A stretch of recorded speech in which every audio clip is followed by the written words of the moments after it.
경찰이 지금 강선우 의원에게 공천 대가로 1억 원을 건넸다는 의혹이 제기된 김경 서울시 의원에 대해서 입국시 통보 조치를 했거든요. 네. 이 얘기는 뭐냐면은 출국 금지를 또 못했다는 얘기가 되는 겁니다. 그쵸, 그죠? 그쵸. 그러니까 사실은 비난 여론이 일부 있어요. 보면은. 네. 이거는 경찰이 책임을 져야 돼요. 그리고 김경시 의원 같은 경우는 어쨌든 요게 사실 그 불거지고 그 다음 날 29일 김병기 원내대표 사퇴했잖아요. 사실 그때 이미 출국 금지 조치를 취했어야 돼요. 기사 나오고 바로 때렸기 때문에.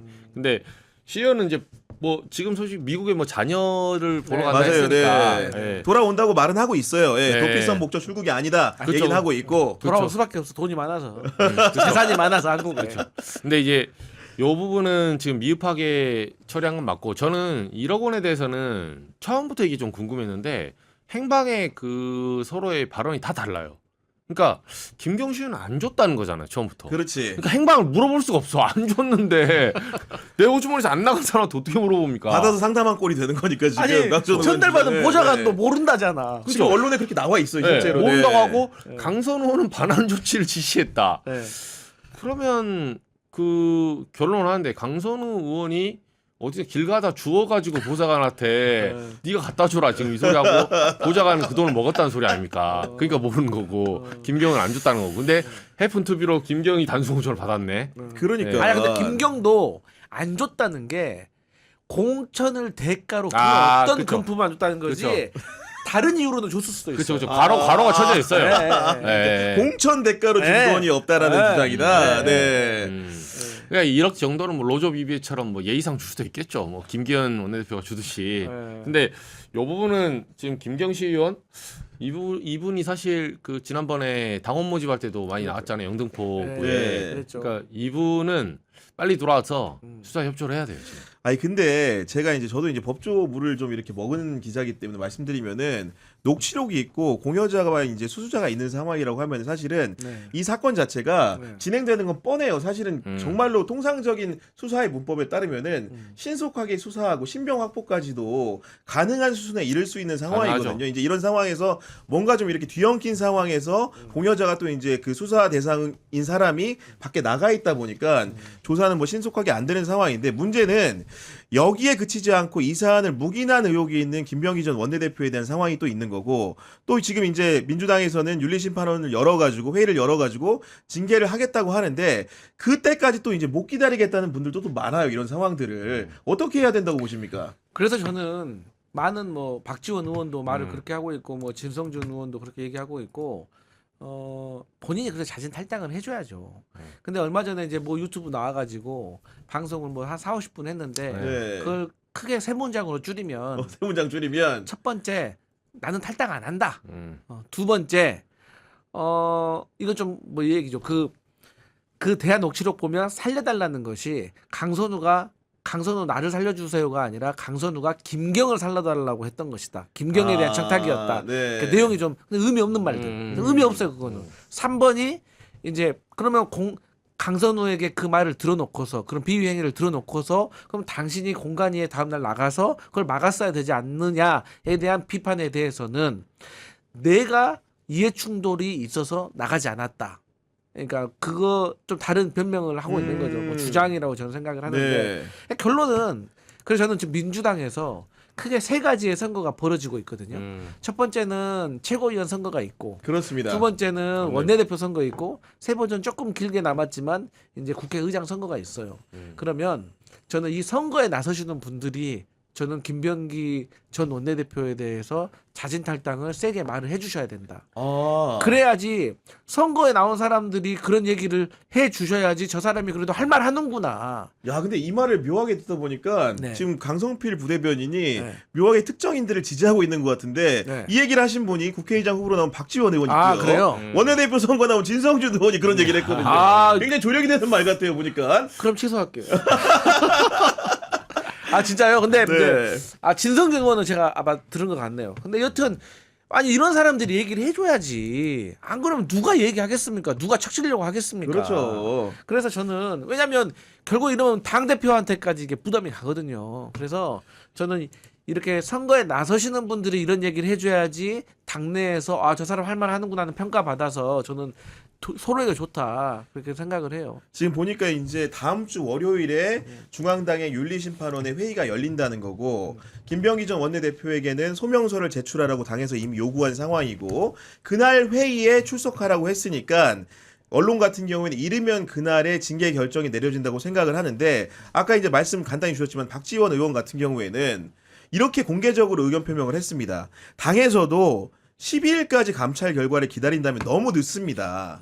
어떻게 견디시려고요? 지도자는 후덕한 리더십도 필요하지만 때로는 잔인한 리더십으로 조직을 살려야 합니다.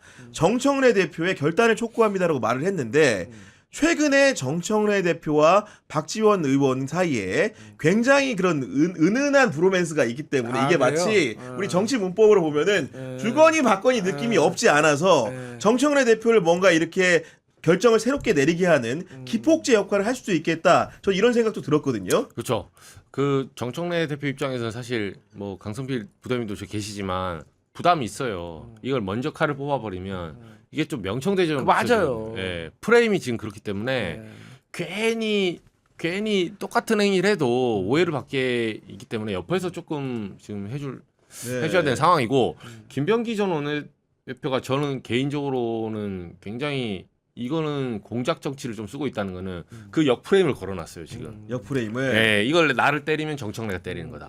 나를 때리면 친명을 때리는 거다.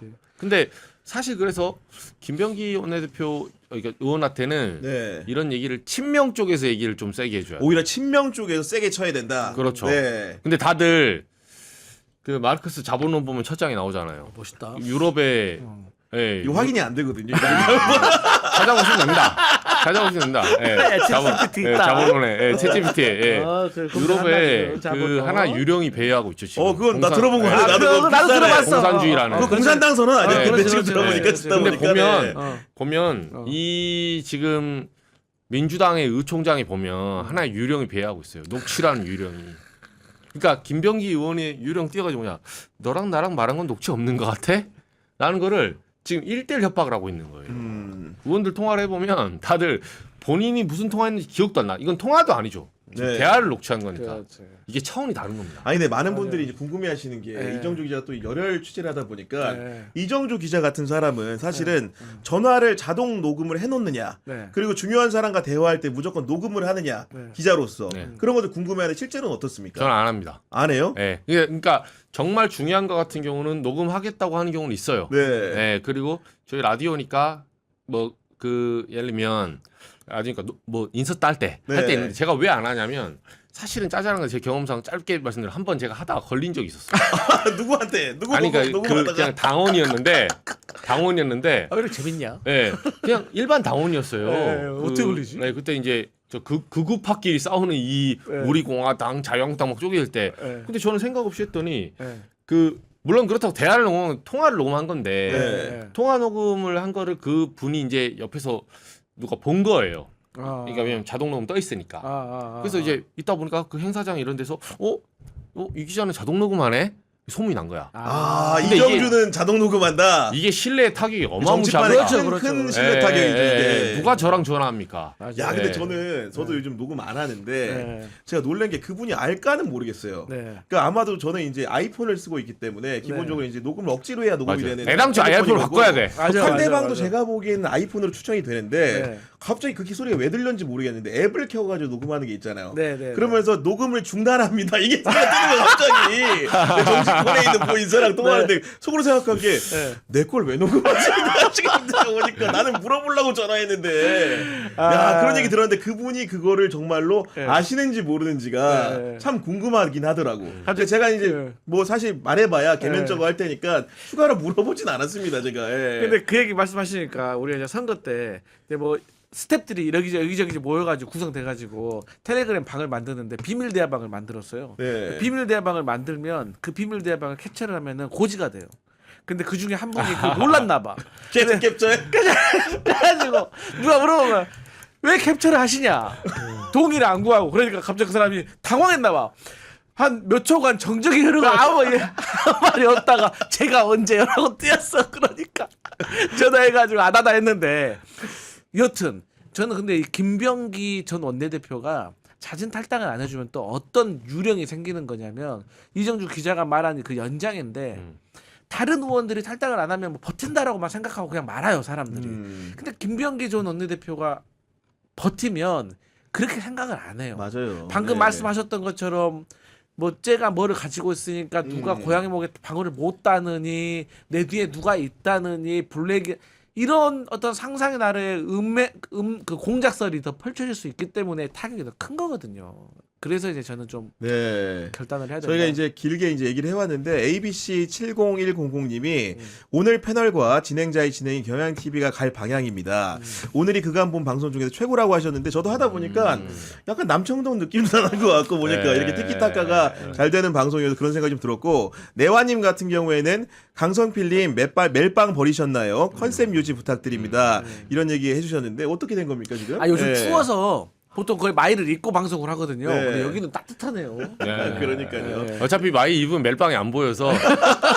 근데 괜찮아요. 우리 방송에는 멜빵 안 메고 오세요 그냥. 본인이 컨셉 잡아놓고 나머리 각소리 타령 다 하라고 해놓고 나는 그냥 왔다. 아 CG 처리 해주라고 했잖아 내가.